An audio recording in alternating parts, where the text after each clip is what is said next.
My name is Philip. I'm in my late 30s, and for most of my career, I've held the kind of role people describe as reliable. Not brilliant, not charismatic, just reliable. The kind of person you trust with complicated work, but rarely invite into the spotlight afterward. If you asked my co-workers to describe me, they'd probably say I'm quiet, methodical, someone who prefers spreadsheets to meetings and results to speeches. I've always been comfortable working in the background where the noise fades and the real work gets done. And for a long time, that arrangement suited everyone, including me. I work in corporate strategy, the kind of department where ideas become numbers, and numbers quietly determine the direction of entire companies. It's not glamorous work. No headlines, no applause, just long hours of analysis, planning, and execution. But every now and then, a project comes along that changes everything. The kind of project that determines whether a company grows or collapses. Last year, I was asked to lead one of those projects. It took months, long nights, decisions no one wanted to make. I coordinated teams across departments, navigated internal politics, and solved problems that most people didn't even know existed. The kind of work where, if you do it well, everything runs smoothly, and if you fail, everyone notices. By the time the project ended, the results were undeniable. The company announced a $2 million bonus pool tied directly to the success of that initiative. People were excited. Emails flew around the office. Conversations filled the hallways. And honestly, I wasn't thinking about the money. What I expected was simpler than that. Recognition, at least a mention. But when the bonus spreadsheet circulated internally, something strange stood out. My name wasn't there. Not near the top, not in the middle. Not even at the bottom. Just missing. Now this story isn't about revenge, and it isn't about anger. What happened afterward was quieter than that, more deliberate. Over the next several months, a series of small decisions, calm, careful decisions, slowly changed the trajectory of several careers. Including my own. No shouting, no dramatic confrontations, just clarity. Because sometimes the most powerful move a person can make is simply stepping out of the role everyone assumed they would keep playing. So if you've ever worked hard in silence, if you've ever watched your contribution quietly disappear in a room full of louder voices, you might understand why I remember that spreadsheet so clearly. Let me ask you something before we continue. Have you ever realized that the role people assigned you was never really yours to keep? In most offices, every person eventually settles into a role. Not the one written in their job description, the one place people quietly decide you belong in. Mine was simple. I was the person things got handed to when they became complicated. Not when they were exciting. Not when they were visible. When they were messy. When deadlines were slipping. When departments stopped cooperating. When leadership needed something solved, but didn't want to spend political capital fixing it themselves. That's when my name came up. Philip can look at it, and I usually did. Not because I was trying to impress anyone. Truthfully, I've never been the kind of person who enjoys attention in professional settings. Meetings where people talk too much, presentations filled with buzzwords, those things always felt like theatre to me. I preferred the quieter work. Understanding how things actually function. You learn a lot when you sit back and observe instead of competing for airtime. For example, in our company, there were two kinds of employees. The ones who explained the results, and the ones who produced them. The first group spoke the most in meetings. The second group rarely needed to. I was firmly in the second category. Over time, something interesting happened. People started to treat my reliability as if it were infinite. Not intentionally, just gradually. If a new initiative appeared, someone would eventually say, "Philip probably has the numbers." If a project stalled, someone would ask, "Can Philip untangle this?" If a client issue escalated internally, I'd get a quiet message, "Can you take a quick look at this?" I rarely said no, partly because the problems were interesting, partly because I believed that competence eventually speaks for itself. And for a while, that belief seemed justified. My manager trusted me with complex projects. Executives occasionally asked for my analysis before major decisions. People relied on me. But there's a subtle difference between being relied on and being valued. It took me a long time to recognize that distinction. In meetings, my work was often summarized by someone else. Slides I built appeared in presentations delivered by people with more senior titles. Ideas I developed sometimes returned weeks later, presented as if they had just been discovered. None of it was dramatic enough to protest. And honestly, at the time, I didn't see it as unfair. Just normal. In corporate environments, visibility often follows hierarchy rather than contribution. I understood the system, and systems rarely change because one person complains. So I kept doing what I'd always done: quiet work, accurate analysis, reliable results. If someone had asked me then whether I felt invisible, I would have said no, because invisibility isn't always obvious. Sometimes it looks like being trusted but never spotlighted. Sometimes it looks like everyone is assuming you'll handle things quietly. Sometimes it looks like your absence only becomes noticeable when something stops working. And that was essentially my position. Useful, dependable, predictable. A person who solved problems without creating new ones. Which meant, in the minds of many people around me, my role had already been decided. I was the engineer of outcomes, not the face of them. At the time, I accepted that arrangement without much thought. After all, the work itself mattered more than recognition, or at least, that's what I believed then. Looking back, the first sign that something wasn't quite right didn't arrive as a dramatic moment. There was no confrontation, no public slight, no meeting where someone openly dismissed me. It was smaller than that, so small that if you weren't paying attention, you might not even notice it. At the time, our company was preparing for a quarterly strategy review, one of those large internal presentations where department heads explain progress to senior leadership. The kind of meeting where slides matter more than the months of work behind them. I had spent 3 weeks building the operational model that the entire presentation depended on, forecasting costs, mapping supply chain risks, running scenario simulations, the kind of analysis that determines whether leadership sees a plan as viable or reckless. My manager, Daniel, asked me to send him the final numbers the night before the meeting. Nothing unusual about that.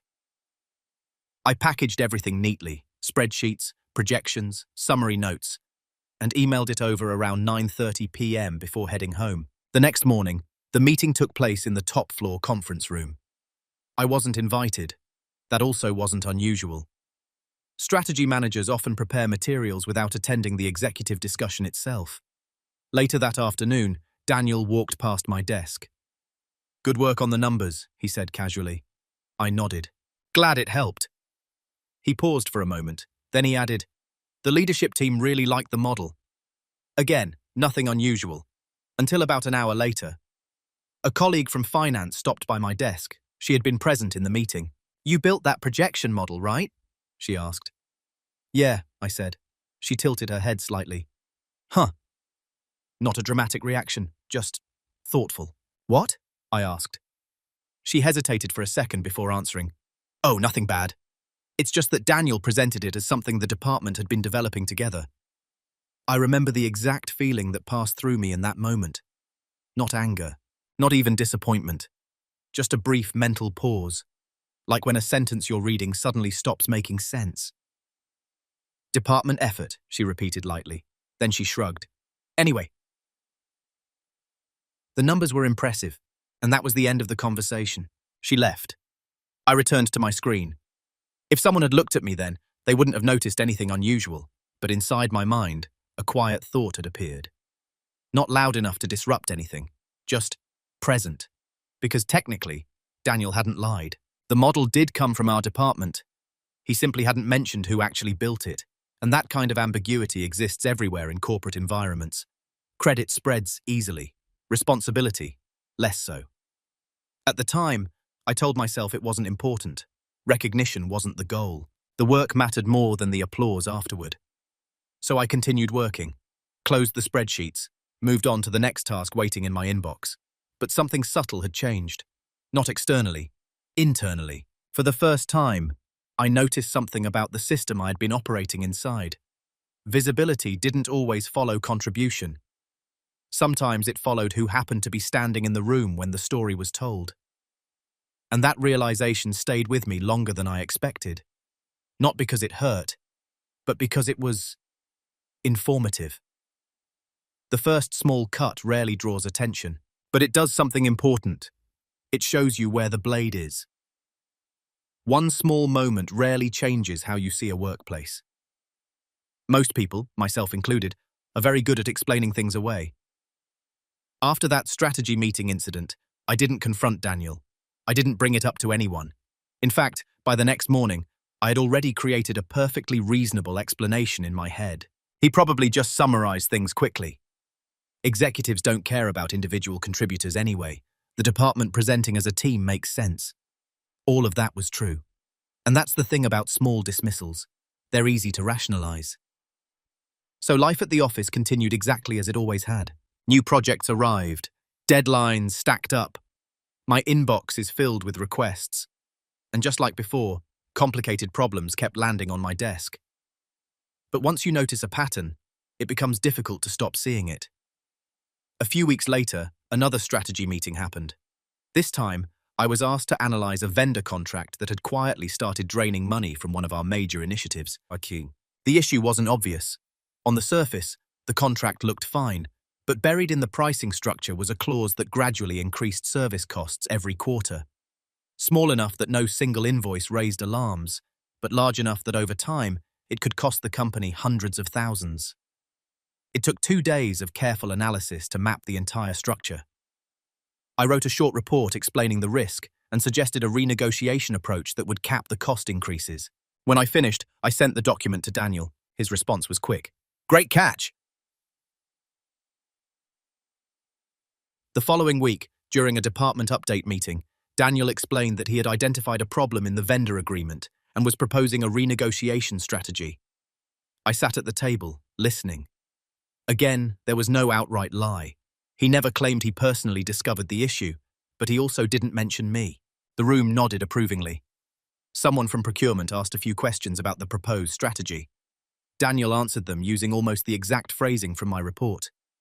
I remember watching the conversation unfold with an odd sense of detachment. It felt familiar. Not because it had happened many times already, but because I had started recognizing the mechanics of it. Ideas often travel upward. Credit sometimes travels sideways, but very rarely does it travel down. After the meeting ended, one of my colleagues patted my shoulder. "You're the one who flagged that contract thing, right?" he said quietly. "Yeah," I replied. He gave a small half smile. Classic. Then he walked away. Again. Not dramatic, just accepted. That was the moment I realized something important. Everyone already knew, not in a scandalous sense, but in the quiet, unspoken way offices function. People understood who actually did certain work. They just didn't consider it necessary to say it out loud. And strangely enough, I had been participating in that system myself. By staying quiet, by allowing the work to speak for itself, by assuming results would eventually become visible. But organizations don't operate on silent assumptions. They operate on narratives. And the people telling the story often receive the credit for the outcome. Still, I didn't react. No complaints, no confrontations. Instead, I did what I'd always done. I kept working, because at that point the dismissals still felt manageable. Annoying maybe, but not significant enough to disrupt anything. What I didn't realize yet was that repetition changes perception. What starts as a small oversight can slowly become an expectation, and once something becomes an expectation, people stop noticing it entirely. At some point, every workplace quietly assigns you a role that goes beyond your job title, not something written in HR documentation, something understood by managers, by co-workers, eventually, by you. By the middle of that year, my role had become very clear. I was the reliable one, the person who could be trusted with complicated work without needing supervision, the one who didn't complain about late changes, unrealistic deadlines, or projects that quietly expanded beyond their original scope. At first glance, that reputation sounds positive, and in many ways it was. Managers trusted me with sensitive initiatives. Colleagues often came to me when they needed help untangling a problem. Even executives occasionally requested data I'd compiled. But reliability has a hidden side. When people believe you will always handle something, they stop asking whether they should be the ones handling it instead. Requests became assumptions. Instead of, "Could you take a look at this?" the messages slowly changed into, "Philip will handle this." Instead of, "Do you have time for this analysis?" it became, "Philip already ran the numbers." Sometimes I'd open an email thread only to discover that my name had already been volunteered for work I hadn't even seen yet. It wasn't malicious, just convenient. Convenience has a way of spreading quietly in organizations, especially around people who rarely push back. One afternoon illustrated the pattern perfectly. Our department had just received a complicated request from senior leadership, a new initiative involving operational restructuring across 3 regional teams, the kind of project that usually takes weeks of coordination. During a quick planning meeting, Daniel outlined the situation to the team. There was a brief silence in the room. Everyone understood what the project involved. It meant long hours, cross-department negotiations, and a lot of messy details. Daniel glanced around the table. Then he said the sentence I had heard in different forms many times before. "Philip can probably map this out." He didn't ask. He didn't even look at me when he said it. The room simply nodded. The decision had already been made. I remember sitting there, hands folded on the table, watching how effortlessly the assignment had settled into place. No one objected. No one questioned whether someone else might take the lead. Because in their minds, this was already the natural arrangement. Complex project? Philip handles it. And again, I didn't protest. Partly because I knew I could solve the problem, partly because I believed, perhaps stubbornly, that results eventually reshape perception. If the work succeeded, the recognition would follow. That had always been my assumption. So I opened my notebook that evening and started mapping the project. Timelines, dependencies, financial impact. 3 departments that rarely cooperated with each other. It was the kind of challenge I actually enjoyed. Solving complex systems had always felt satisfying. But while I worked, another thought quietly formed in the background. Not bitter, not angry, just observational. Because for the first time, I realized something subtle about the role I had been given. I wasn't just the person who did difficult work. I was the person who absorbed difficulty so others didn't have to, which made the system around me very comfortable. Reliable systems rarely get questioned, especially when they're working exactly as intended. At least, for everyone else. For months, the pattern continued exactly the way it always had. Projects appeared. I solved them. The organization moved forward. From the outside, everything looked stable, and in many ways, it was. The restructuring initiative I had been assigned turned into one of the most complex operational projects our department had handled in years. 3 regional teams with different priorities, overlapping budgets, and managers who didn't particularly enjoy cooperating with each other, which meant most of the coordination landed on my desk. Calls with logistics teams in the morning, financial modeling in the afternoon. Documentation was late in the evening when the office had finally quieted down. The work was demanding but oddly satisfying. Piece by piece, the system started coming together. I built cost projections showing where inefficiencies were draining resources. I proposed a new workflow structure that eliminated redundant steps between departments. After several rounds of negotiation, even the most resistant managers began agreeing to the adjustments. By the end of the quarter, the numbers spoke clearly. Operational costs dropped. Delivery timelines improved. Leadership began referring to the initiative internally as one of the company's most successful restructuring efforts. But the moment that changed everything for me didn't happen in a meeting. It happened on a very ordinary evening. The office was almost empty. Most people had already left for the day. The cleaning crew had started their slow routine down the hallway, and the usual background noise of keyboards and conversations had faded into silence. I was reviewing the final financial summary of the project, line by line, confirming that the savings projections were accurate. The total number sat clearly at the bottom of the sheet. It was larger than even I had expected. The initiative had generated enough operational improvement that the company would likely report a significant increase in quarterly profit. I leaned back slightly in my chair and looked at the screen, not with pride, just with quiet satisfaction. The system worked. Weeks of careful planning had produced measurable results. For a moment, I allowed myself a small thought. Maybe this time would be different, not in a dramatic way. Just acknowledgement. A brief mention in a meeting, a sentence in a report, something that connected the work to the person who had carried it through. It wasn't an emotional expectation, more like a simple professional curiosity.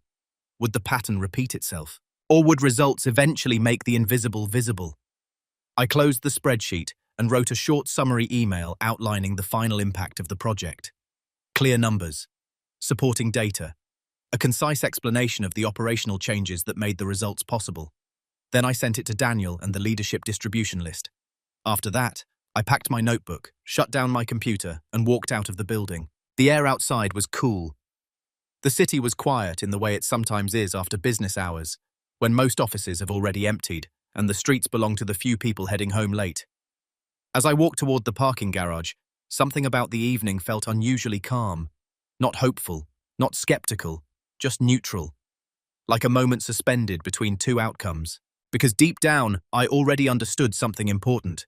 If the system around me truly valued results, the recognition would appear naturally. And if it didn't, then the silence afterward would reveal more than any praise ever could. Either way, the next few weeks were going to be informative. The results of the restructuring project began circulating through the company about 2 weeks later. At first, the information moved quietly. A short internal report from finance, a mention during a senior leadership call, an email congratulating the operations department for strong strategic execution. I read the messages the same way I always did, carefully, but without much emotion. By that point, I wasn't expecting anything specific, just observing. The first real sign came during our monthly department meeting. Everyone gathered in the large conference room. Coffee cups were scattered across the table, laptops were open, and the usual low murmur of side conversations filled the room before the meeting officially started. Daniel stood at the front with a slide deck. About 15 minutes into the presentation, he reached the section covering the restructuring initiative, the same project I had spent months building. The slide appeared on the screen, a clean summary of the outcome. Operational efficiency increased, costs reduced across 3 regions. Projected profit improvement, $8.4 million. There was a brief ripple of impressed reactions around the room. One of the directors leaned forward slightly. "That's a big swing," he said. Daniel nodded. Yes. The team did a great job coordinating across departments. The team, a familiar phrase.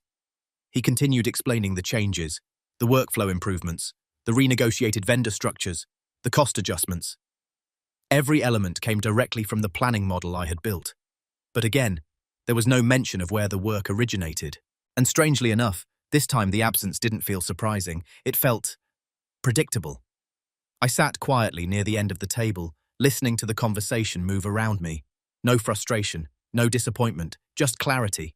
Because by then, the pattern had fully revealed itself. The organization valued outcomes, but it valued narrative ownership even more. The people who explained success often became associated with creating it. And people like me, the ones working behind the scenes, quietly powered the system without altering the story attached to it. I could have corrected that narrative. There were plenty of opportunities. After the meeting ended, a few colleagues stopped by my desk. "Great results on that project," one of them said casually. Another added, "That must have been a nightmare to coordinate." They knew.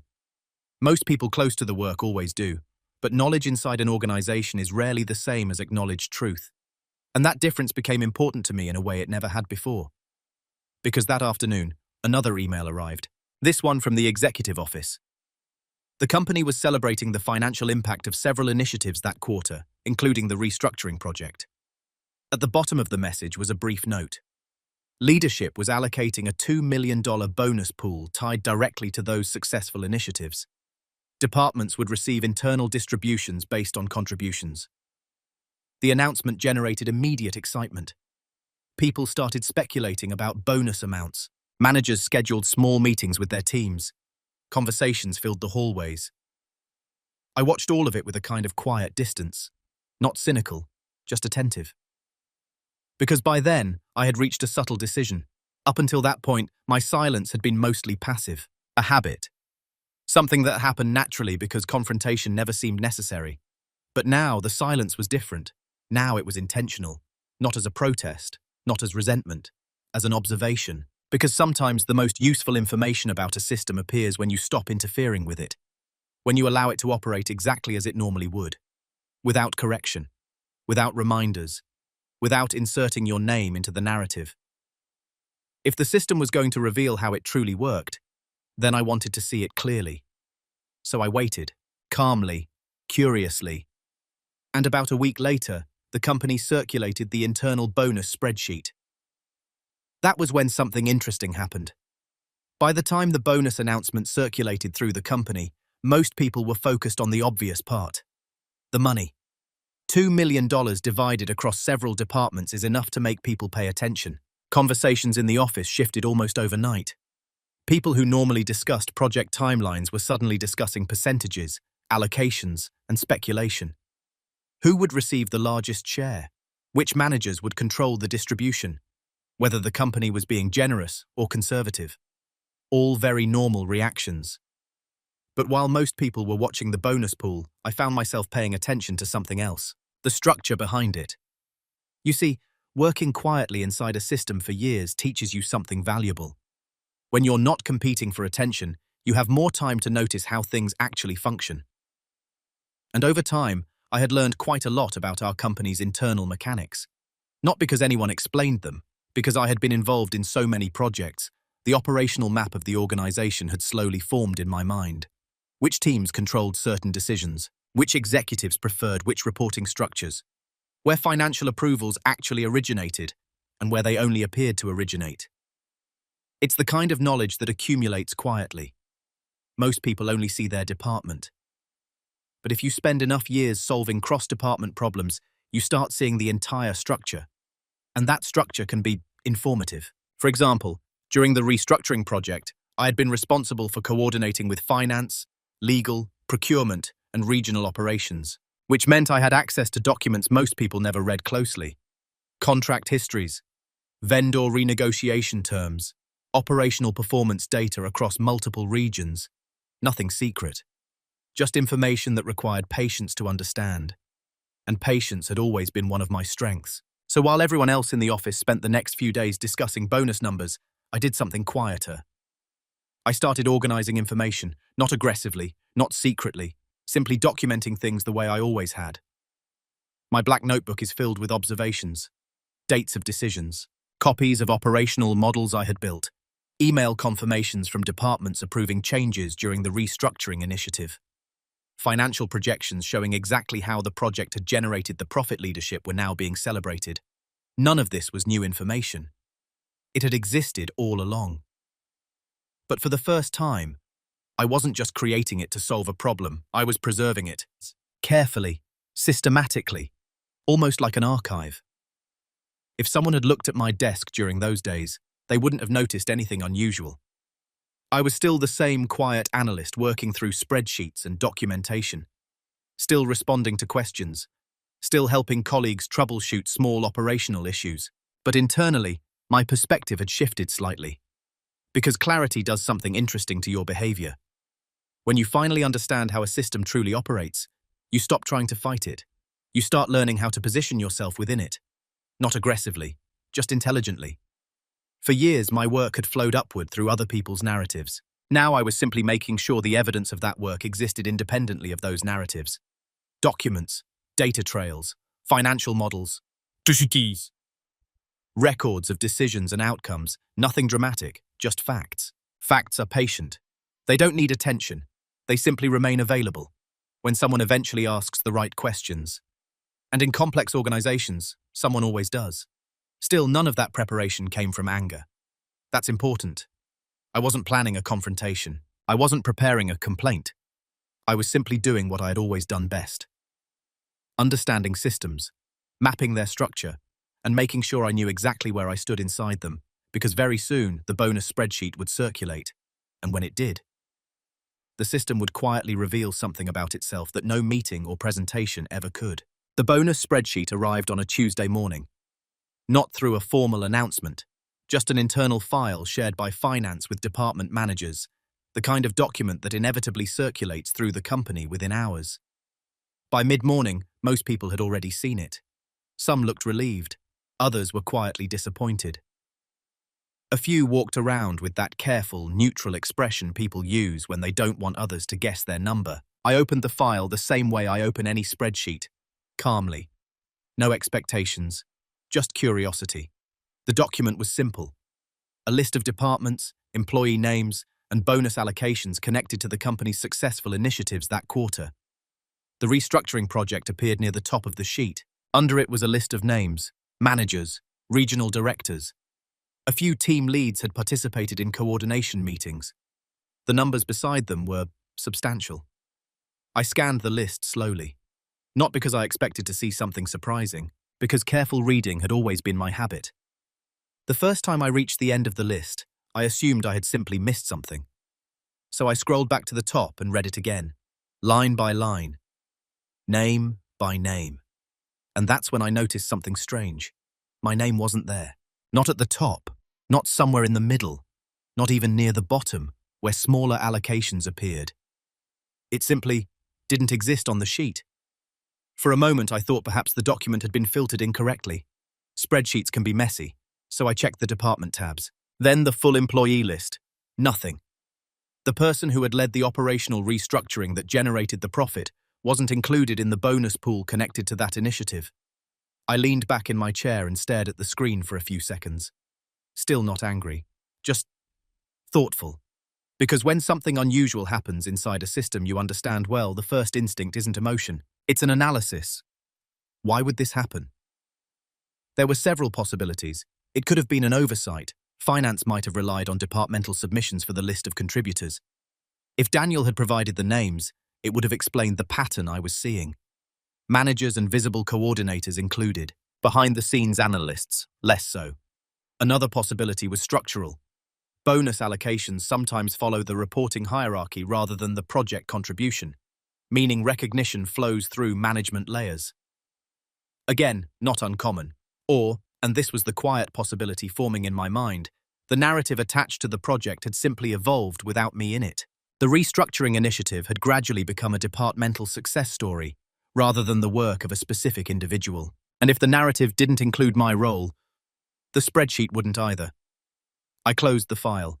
Not abruptly, just calmly. Then I opened my notebook.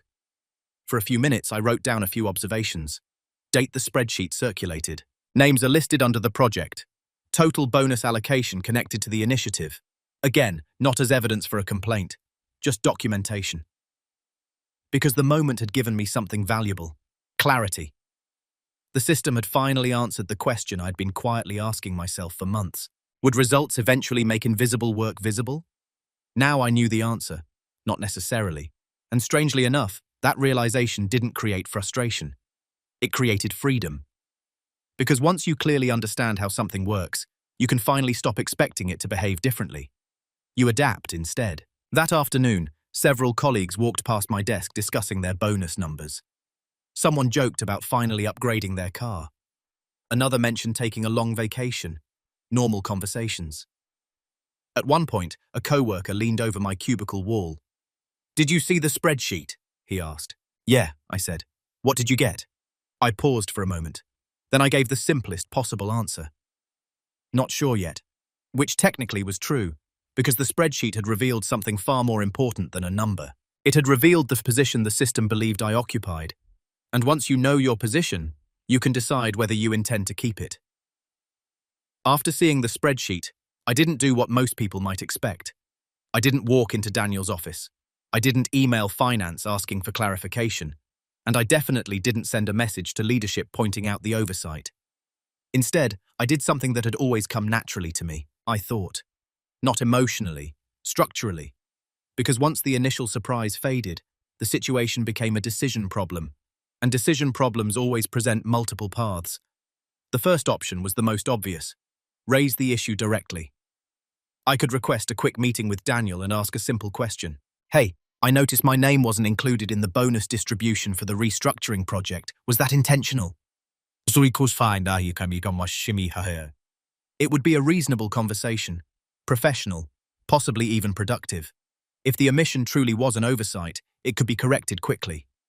But the longer I considered that option, the less appealing it felt. Not because the money didn't matter, but because the underlying signal had already been sent. Recognition that has to be requested rarely carries the same meaning as recognition that appears naturally. The second option was more passive. Ignore the situation entirely, continue doing the same work. Maintain the same role. Allow the system to function exactly as it had before. Many people choose this path. They tell themselves that stability matters more than acknowledgement. And for a long time, that had been my approach as well. But now that I understood the pattern clearly, continuing without adjustment would mean accepting the role permanently. Reliable, invisible, consistently responsible for results, but rarely associated with them. The third option was more complicated and more interesting. Change my position inside the system, not through confrontation, not through complaints, through structure, because organizations don't only respond to narratives, they respond to dependencies. Who controls certain knowledge? Who understands key systems? Who becomes essential to complex operations? For years, I had quietly accumulated that kind of knowledge without thinking much about its strategic value. But the restructuring project had expanded that perspective. Now I understand operational relationships across multiple departments. I knew which vendor contracts were fragile, which cost structures could be optimized, which workflows were functioning efficiently only because someone, often me, was maintaining them behind the scenes. And once you understand the internal architecture of an organization, you realize something important. Influence doesn't always come from a title. Sometimes it comes from where you stand within the structure. I sat at my desk that afternoon, looking at the notebook where I had been documenting the restructuring project.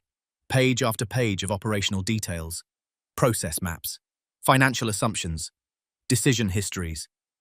It represented months of work that had generated measurable value for the company, work that the system had acknowledged financially, just not in my direction. For the first time, I allowed myself to consider a possibility I had ignored for years. What if my role inside the system wasn't fixed? What if the quiet engineer of outcomes could simply move? Not dramatically, not with noise, just strategically. Because systems rarely react to arguments, but they react very quickly when key components quietly change position. That evening, before leaving the office, I opened my laptop and began researching something I hadn't seriously explored in a long time. External opportunities. Not impulsively, just carefully. Because sometimes the most irreversible decision a person can make isn't confrontation, it's simply choosing a different direction. Once I made the decision to explore a different direction, the process unfolded much more quietly than most people imagine. There was no dramatic resignation letter drafted that night. No sudden announcement. Just a series of small, deliberate steps. The first thing I did was update my resume. Not the quick, rushed kind people write when they're frustrated. I approached it the same way I approached operational models, carefully, with precision. I reviewed projects from the last 5 years. Major initiatives, operational improvements, financial impacts. When I reached the restructuring project, I paused for a moment. The numbers were clear. An initiative that improved operational efficiency across 3 regions and contributed over $8 million in projected profit impact. I wrote the description plainly. No exaggeration, just facts. Then I updated my professional profile and reached out to a few contacts I had maintained quietly over the years. Former colleagues, industry partners, people who had moved into other companies, nothing dramatic, just brief messages. Hope you've been well. I've been leading some large operational projects recently. If you hear of any strategic roles opening up, I'd be interested in learning more. And then I waited. Patience had always been one of my stronger traits. While those conversations slowly began happening outside the company, I continued working exactly as I always had. If anything, I became even more reliable. Projects continued moving forward. Colleagues still came to me with problems that needed untangling. Daniel still assigned complex analysis my way. From the outside, nothing had changed, but internally, something had shifted. I had stopped trying to adjust the narrative inside the organization. Instead, I was building a new one somewhere else. About 2 weeks later, the first conversation happened. A former co-worker, someone who had left our company a year earlier, called me during lunch. His new firm had been expanding its operations strategy team. "We could use someone who understands large operational restructures," he said. The conversation was exploratory at first, then more serious. Within another week, I had 2 formal interviews scheduled. The interesting thing about interviews, when you've been quietly producing results for years, is that the conversation feels different. You're not trying to impress anyone. You're simply explaining work that already exists. Models you built, systems you improved, decisions you guided. In those conversations, something unexpected happened. People listened carefully. They asked questions about the details. They seemed genuinely interested in how the restructuring initiative had been executed. Not as a departmental success, as my project. And that difference felt noticeable. Meanwhile, back at my current company, life continued normally. Department meetings, routine planning sessions, email threads about next quarter's initiatives. No one suspected anything unusual. Why would they? From their perspective, the system was functioning exactly as it always had. Reliable projects, reliable results. Reliable Philip quietly solves problems. What they didn't see were the quiet changes happening just outside the system, the conversations, the opportunities, the slow shift in leverage. Because when someone who understands the internal architecture of a company begins considering other options, the consequences rarely appear immediately. They emerge gradually, and by the time people notice something is different, the decision has usually already been made. About a month after the bonus spreadsheet circulated, I received the call. It came late in the afternoon, while I was reviewing a vendor performance report. The hiring manager from the other company had a calm, direct tone. "We'd like to move forward," he said. Then he explained the offer. A senior strategy role, greater decision authority, a compensation package that was noticeably different from my current one. But what stood out to me wasn't the salary. It was the description of the role. They didn't want someone to quietly support projects. They wanted someone to lead operational transformations. The exact kind of work I had been doing for years, just without the title attached to it. I asked for a few days to review the details, not because I was uncertain, just because thoughtful decisions deserve thoughtful timing. That evening, I sat at my kitchen table with the offer letter open on my laptop. Next to it sat the same black notebook I had carried to the office every day. Pages filled with models, notes, and the record of projects that had quietly shaped the company's recent success. For a long time, I had assumed that value inside an organization would eventually translate into visibility. Now I understand something different. Value doesn't always move upward. Sometimes it needs to move outward. 2 days later, I accepted the offer. And then I waited. Not long. Just enough time to prepare things properly. Because leaving a company abruptly can create unnecessary chaos, and chaos has never been my style. Instead, I began organizing transition documentation, operational models, project status summaries, process maps explaining how certain workflows function. Everything someone would eventually need to understand the systems I had been maintaining. Again, nothing dramatic, just preparation. About a week later, I scheduled a short meeting with Daniel. His office overlooked the downtown skyline. Late afternoon light reflected off the glass buildings outside, filling the room with a soft golden glow. When I walked in, he looked up from his screen. "What's up?" he asked. I sat down calmly. "I wanted to let you know I've accepted another role," I said. He blinked once, surprised. "Oh." A pause, then another question. "Where?" I told him about the company, the title. He leaned back slightly in his chair. "That's a big step." There was genuine surprise in his voice, not defensive, just unexpected. "I've been considering it for a while," I said. He nodded slowly. "Well, I wish you had mentioned you were looking." I didn't respond to that directly. Instead, I explained the transition timeline. 2 weeks. Documentation already underway. I would help ensure projects continued smoothly. The conversation remained calm, professional, but something subtle had shifted in the room. Because as soon as the news circulated through the department over the next few days, a quiet ripple began moving through the system. At first, it appeared in small ways. A colleague stopped by my desk, asking where certain operational models were stored. Another team asked if I could walk them through a workflow they hadn't fully understood before. Questions that had never been asked when the systems were simply functioning. And slowly, something else started happening. People began realizing how many processes quietly connected back to my work. Vendor negotiations, financial forecasting models, operational coordination between departments. None of those systems collapsed immediately, but without the person who had been maintaining them, they suddenly required explanation. And explanation takes time that organizations rarely notice until it's needed.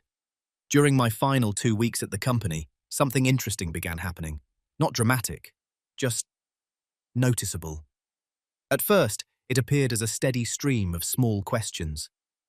Hey Philip, do you remember how the cost adjustment model for the regional teams works? Where did you store the workflow map for the vendor transition? Can you explain the logic behind the restructuring projections again? Normally, those questions would have been routine. I'd answer quickly, walk someone through the numbers, and the system would continue moving forward.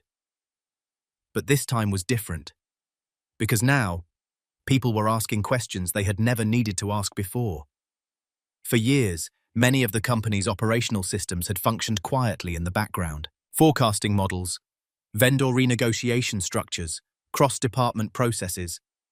They worked because someone had built them carefully and maintained them consistently. And most of the time, that someone had been me. When systems work well, they become invisible. People stop thinking about how they function. They only notice them when they suddenly require explanation. About 5 days before my last day, Daniel stopped by my desk. Not something he did often.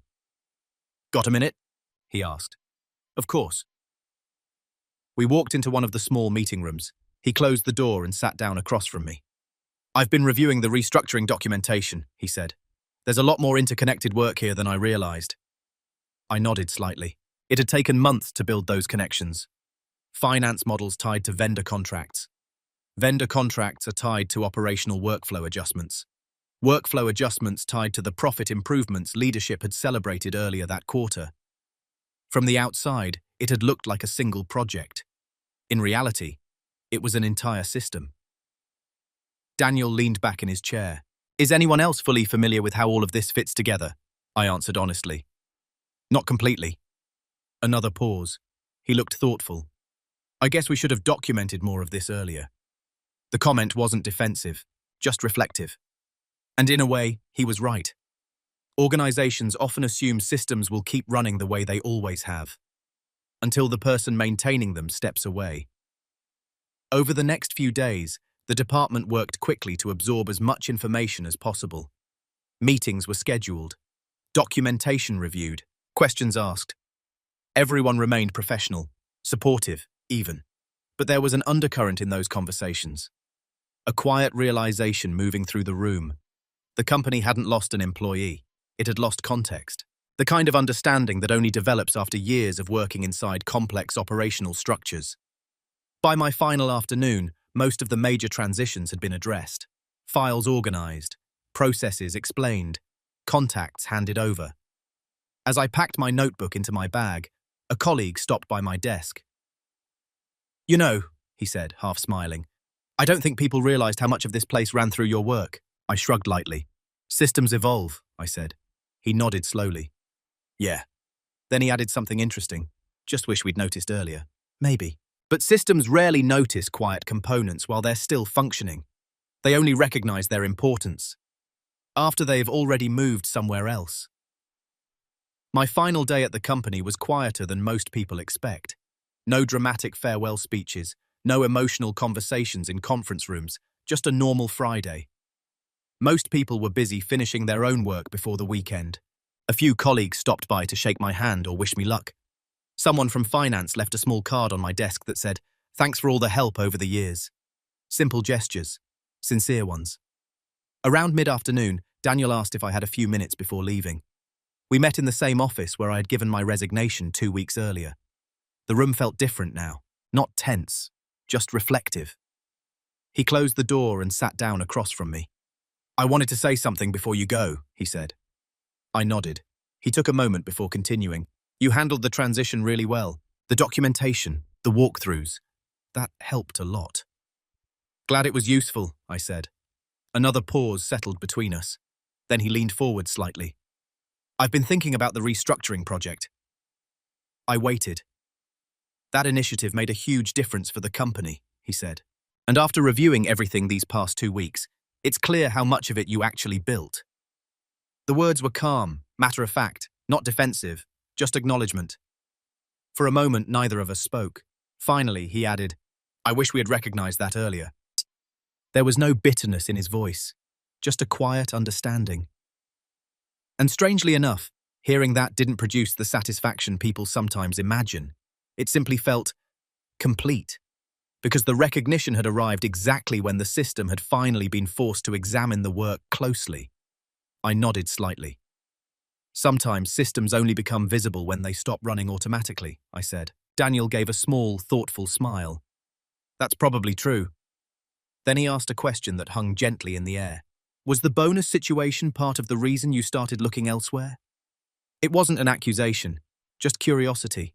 I considered the question carefully before answering. "It helped clarify a few things," I said. Another pause. Then he nodded. "Fair." Neither of us tried to revisit the decision. At that point, there was nothing left to change. The system had already moved forward. So had I. We stood and shook hands. "I hope the new role works out well for you," he said. "I think it will," I replied. And that was the end of the conversation. No raised voices, no lingering tension, just two professionals acknowledging a reality that had taken time to fully reveal itself. Sometimes confrontation doesn't look like conflict. Sometimes it's simply two people sitting in a quiet room, finally seeing the same story from the same angle. A few months after leaving the company, I found myself sitting in a very different kind of meeting. Different building, different team, different expectations, but the work itself felt familiar. Operational systems, complex structures, problems that required patience to untangle. The main difference was the role I now held inside those systems. Instead of quietly preparing the analysis behind decisions, I was now the person responsible for guiding them. The title on the door had changed, but more importantly, the context around the work had changed. In my new role, when projects succeed, the conversation doesn't start with who presented the results. It starts with who built the solution. Not because the organization is perfect, no company is, but because leadership here understands something many organizations overlook. The people who quietly build systems are often the same people who can improve them. You just have to let them stand where their work can actually be seen. One afternoon, not long after joining the new company, we completed our first major operational improvement initiative. It wasn't as large as the restructuring project from my previous job, but it produced measurable results. When the leadership team reviewed the outcome, the CEO asked a simple question. "Who led the design of this process?" My manager looked across the table and said, "Philip did." That was it.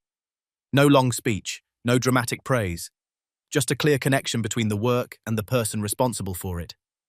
And surprisingly, that moment felt more meaningful than any bonus ever could.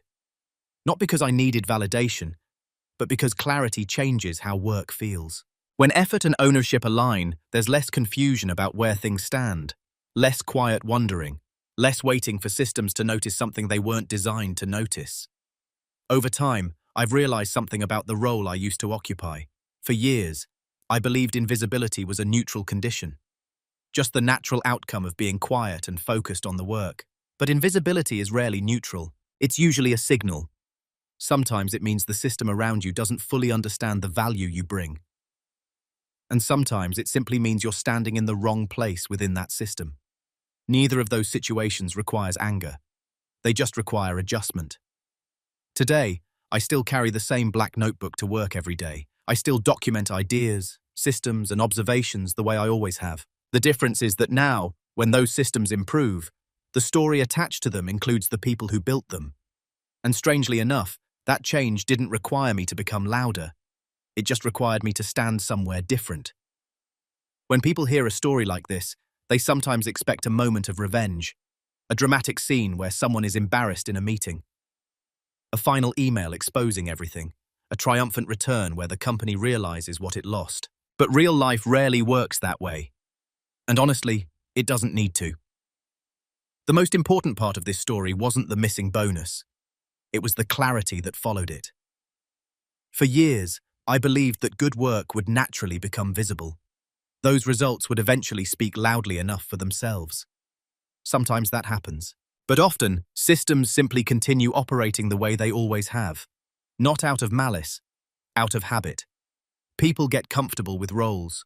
Organizations become used to certain patterns, and the quiet, reliable person who solves problems often becomes part of the background machinery. Valued, but not always recognized. The mistake I made wasn't working hard. It was assumed the system would eventually change on its own. But systems rarely change because someone deserves recognition. They change when positions shift. When people decide to move somewhere, their work is actually seen. And that's the real lesson I took from the entire experience. You don't always need to fight a system. You just need to understand it well enough to know when it's time to step outside of it. No anger, no burned bridges, just a quiet decision to stand somewhere that fits better. Looking back now, I'm actually grateful for that spreadsheet, because without that moment of clarity, I might have stayed in the same role for many more years, solving problems quietly, waiting for recognition that the system wasn't designed to give. Instead, it pushed me to reconsider where I belonged. And sometimes that's the most valuable outcome any situation can create. So I'm curious about something. Have you ever had a moment at work where a small detail suddenly revealed how the entire system around you actually worked? Maybe it was a meeting, a decision, or even something as simple as a spreadsheet. If you've experienced something like that, I'd really like to hear your story, because sometimes those quiet moments of clarity are exactly where the next chapter begins.